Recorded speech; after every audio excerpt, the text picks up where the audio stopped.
میں لوگوں کو یہ بتا رہا ہوں، میں لوگوں کو یہ بنا رہا ہوں کہ سپریم قرآن، سنت و آل محمد۔ یہ دیوس ہے، یہ بے غیرت ہے، یہ توحید کی غیرت سے محروم ہے۔ ایک بھانڈ، گنجر اور کتی کا بچہ ناصر مدنی۔ علی بھائی، اگلا سوال ہے، پچھلے دنوں اہل حدیث خطیب مولانا ناصر مدنی صاحب نے ایک ٹی وی چینل کو انٹرویو دیتے ہوئے خود سے اہل حدیث فرقہ کی چھاپ ختم کرنے کا اعلان کیا، تو انہی کے مکتبہ فکر کے علماء نے ان کو ننگی گالیاں دیں اور ممبر رسول صلی اللہ علیہ وآلہ وسلم کی حرمت کو بھی پامال کیا۔ اس حوالے سے ابھی تک آپ خاموش کیوں ہیں؟ خاموش نہیں ہے جی، ویسے ہم آن کیمرہ نہیں بول رہے تھے، لیکن انفرادی طور پہ میں نے ان کو فون کال کی تھی اور اس حوالے سے ان کے ساتھ اظہار یکجہتی کیا تھا اور ان کی حوصلہ افزائی کی تھی کہ آپ نے یہ بڑا اچھا سٹیپ لیا ہے کہ ہمیں فرقہ واریت کی لعنت سے بالا تر ہو کر کتاب و سنت کو سپریم ماننا چاہیے، اور اسی طریقے سے قرآن اور اہل بیت علیہم السلام کی نسبت کو باقی مسلمانوں میں ایک کامن بانڈ کے طور پر پیش کرنا چاہیے۔ یہ جو کچھ ہوا اور جس قسم کی ننگی گالیاں مختلف علماء نے نکالیں، ان میں سے ایک نے تو بہت ہی سخت گفتگو کی، اس نے تو ان کی ماں کو، ان کے باپ کو عجیب و غریب طریقے سے گالیاں نکالیں جو ایک بازاری لوگ نکالتے ہیں۔ اب وہ گالیاں تو میں ریپیٹ نہیں کر سکتا جو انہوں نے ممبر رسول پر نکالیں صلی اللہ علیہ وآلہ وسلم۔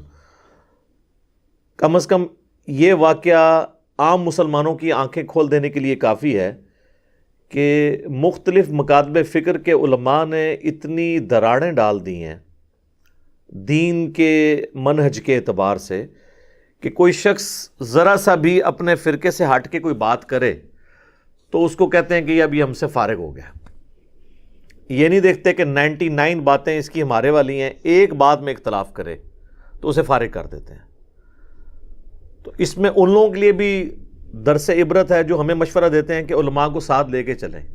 علماء کا حال یہ ہے کہ ان کے اپنے فرقے کا کوئی عالم جو اپنے آپ کو اہل حدیث مانتا بھی ہو، صرف یہ کہے کہ ہمیں یہ ٹائٹل نہیں لگانا چاہیے، بلکہ ہم نے اس منہج کی بات کرتے ہوئے قرآن و سنت کو سپریم ماننا چاہیے، بس یہ کہیں تو اس کو کہہ رہے ہیں یہ فارغ ہو گیا ہے، اور اس کی ماں کو بھی، اس کے باپ کو بھی وہ ننگی گالیاں ممبر پہ آ کر نکالیں، تو ہمارا تو اختلاف پھر کسی صورت و برداشت نہیں کریں گے۔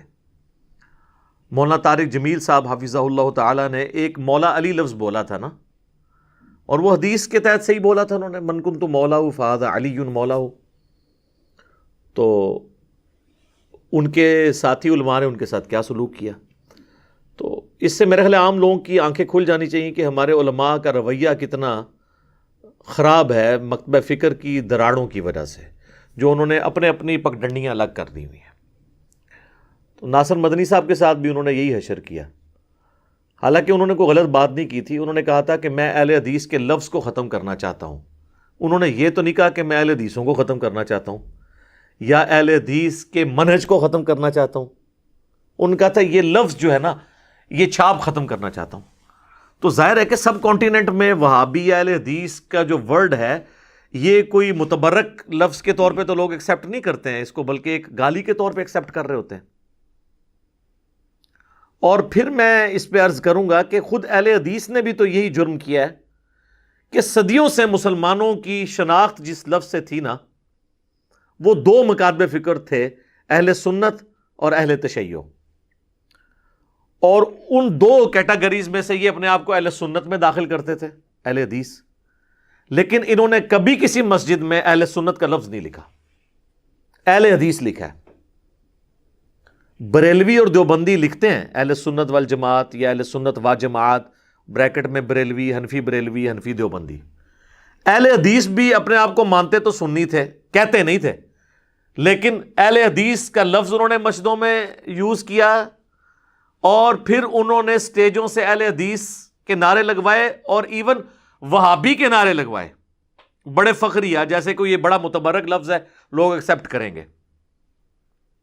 اہل سنت کے لفظ کو انہوں نے پس سے پش ڈال دیا، تو انہوں نے بھی تو اہل سنت کے لفظ کو ختم کیا۔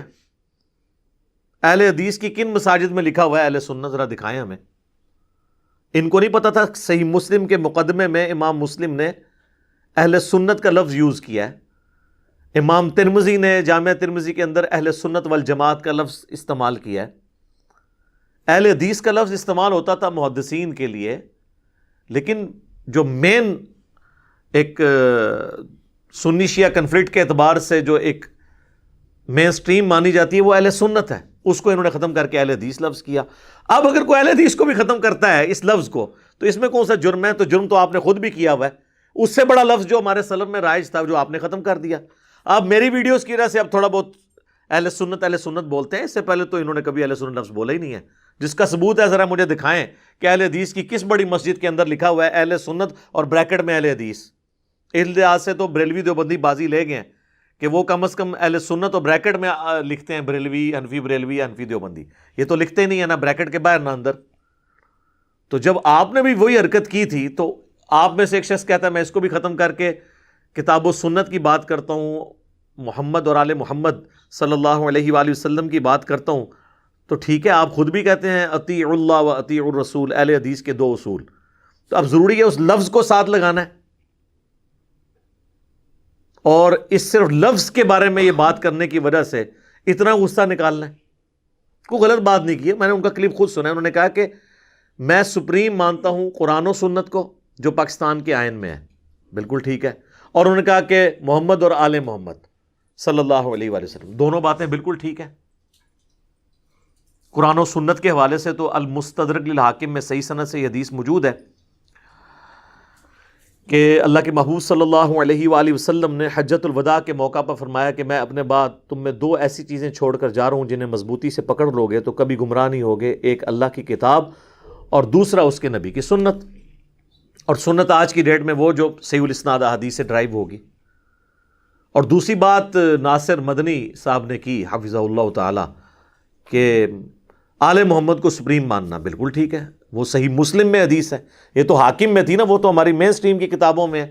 صحیح مسلم میں اوپر تلے 4 حدیث ہیں، 6225 سے لے کر 6228 تک، کہ نبی الاسلام نے اپنی وفات سے تقریباً 2.5 مہینے پہلے اپنے آخری حج جو آپ نے کیا، پہلا اور آخری حج تھا، اس سے واپسی پر مکے سے مدینے آتے ہوئے خم نامی گاؤں میں آپ نے خطبہ دیا۔ غدیر خم کی حدیث جو سنی اور شیعہ کے درمیان کامن ہے، وہ آپ کی گفتگو کنکلوڈنگ گفتگو ہے کہ اے لوگو آگاہ ہو جاؤ، میں بھی ایک انسان ہوں، قریب ہے کہ اللہ کا قاصد یعنی موت کا فرشتہ میرے پاس آئے اور میں اس کی دعوت قبول کر لوں۔ میں اپنے بعد تم میں 2 بھاری چیزیں چھوڑ کر جا رہا ہوں، ان میں سے پہلی چیز اللہ کی کتاب ہے، اس میں ہدایت ہے، اس میں نور ہے، تم اللہ کی کتاب کو پکڑو، اپنا تعلق اس کتاب کے ساتھ مضبوط کرو۔ اللہ کی کتاب اللہ کی رسی ہے، جو اسے پکڑے گا وہ ہدایت پر ہوگا، جو چھوڑ دے گا وہ گمراہ ہو جائے گا۔ اور زید بن ارقم کہتے ہیں کہ نبی الاسلام پھر ہمیں قرآن پہ ترغیب دلاتے رہے، اور پھر فرمایا کہ دوسری بھاری چیز میرے اہل بیت ہیں، میں اپنے اہل بیت کے معاملے میں تمہیں اللہ کا خوف دلاتا ہوں، میں اپنے اہل بیت کے معاملے میں تمہیں اللہ کا خوف دلاتا ہوں، میں اپنے اہل بیت کے معاملے میں تمہیں اللہ کا خوف دلاتا ہوں۔ یہ بات آپ نے 3 دفعہ ریپیٹ کی، تو یہ محمد اور آل محمد کا ذکر موجود ہے الحمدللہ۔ تو یہ انہوں نے کوئی غلط بات نہیں کی تھی کہ اس کے اوپر سیکھ پا ہوتے۔ ہم بھی یہ بات کہہ رہے ہیں کہ بریلوی دیوبندی اہل حدیث سنی شیعہ کی تفریق سے بلند ہو کر آپ اپنے آپ کو مسلمان کہیں، جو سورۃ الحج میں اللہ تعالیٰ نے فرمایا ملت ابیکم ابراہیم، پیروی کرو اپنے باپ ابراہیم کی ملت کی، ہوا سماکم المسلمین، جنہوں نے تمہارا نام اسم مسلم رکھا تھا۔ یہاں پر اسم کے طور پر ہے، صفت کے طور پر نہیں، تمہارا نام انہوں نے مسلم رکھا تھا، من قبل وفی ھذا، اس قرآن کے نزول سے پہلے انہوں نے رکھا تھا، اور اس قرآن میں اللہ نے تمہارا نام مسلم رکھ دیا، تو ہم اس پہ فخر محسوس کریں۔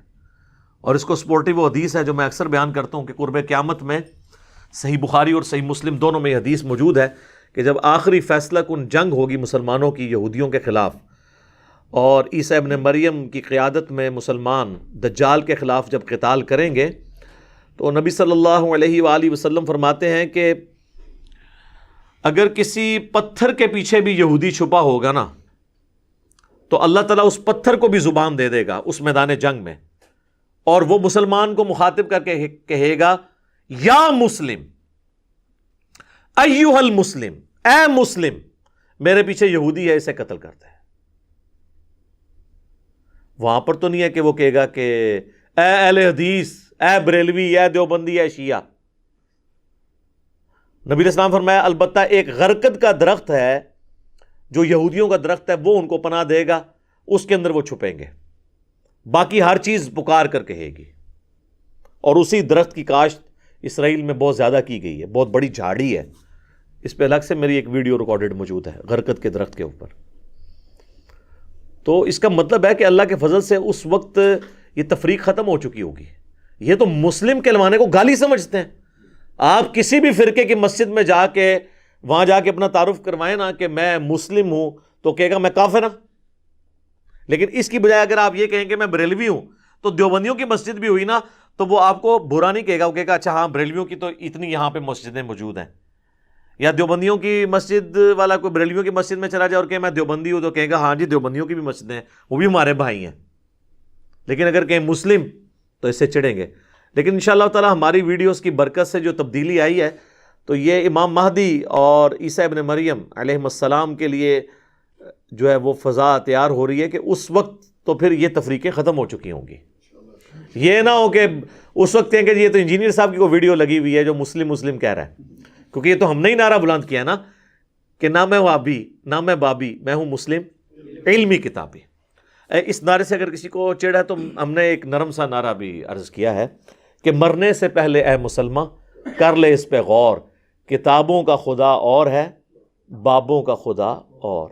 یعنی جس خدا کا تعارف کتابیں ہمیں کرواتی ہیں وہ اور ہے، اور جو بابوں نے تعارف کروایا وہ اس خدا کا وہ تعارف نہیں تھا. تو کتابوں کو فالو کیا جائے اور صرف ان بابوں کو فالو کیا جائے جو کتابوں کو فالو کرتے ہیں.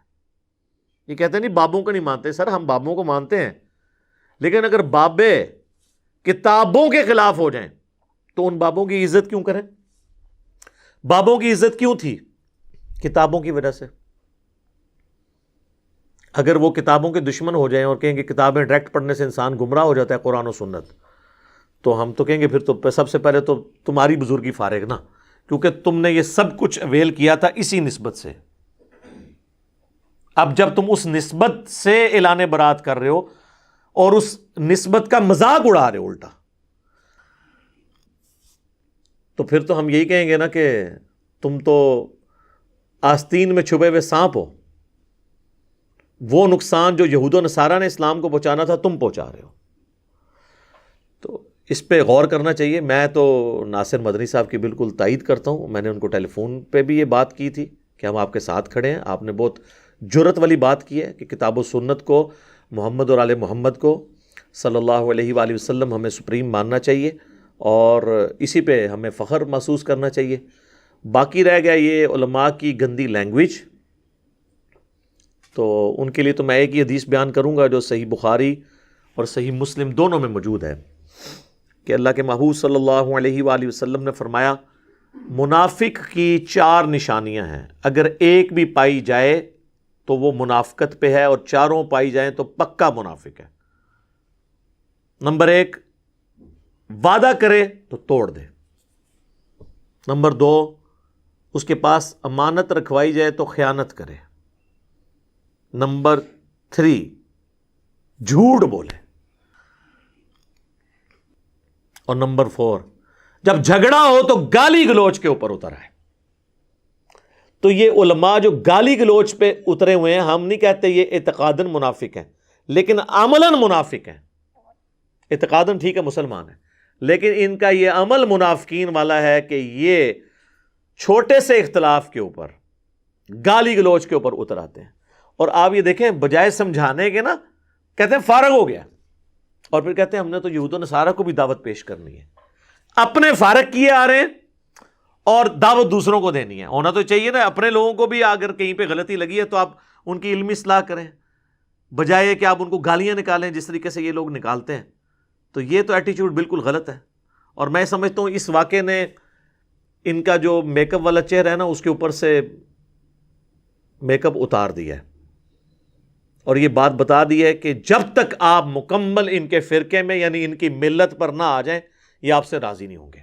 لہٰذا اس طرح کی ویڈیوز کے بعد کم از کم مجھے مشورہ دینا آپ چھوڑ دیں.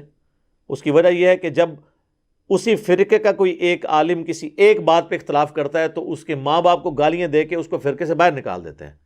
تو ہم نے تو 20 باتوں میں آپ سے علمی اختلاف رکھنا ہے، اگرچہ آپ کو مسلمان مانتے ہیں، تو ہمیں آپ کیسے ہضم کریں گے؟ آپ تو اپنے لوگوں کو ہضم کرنے کے لیے تیار نہیں ہیں، ہم تو ویسے ہی پہلے ہی پرائے ہیں۔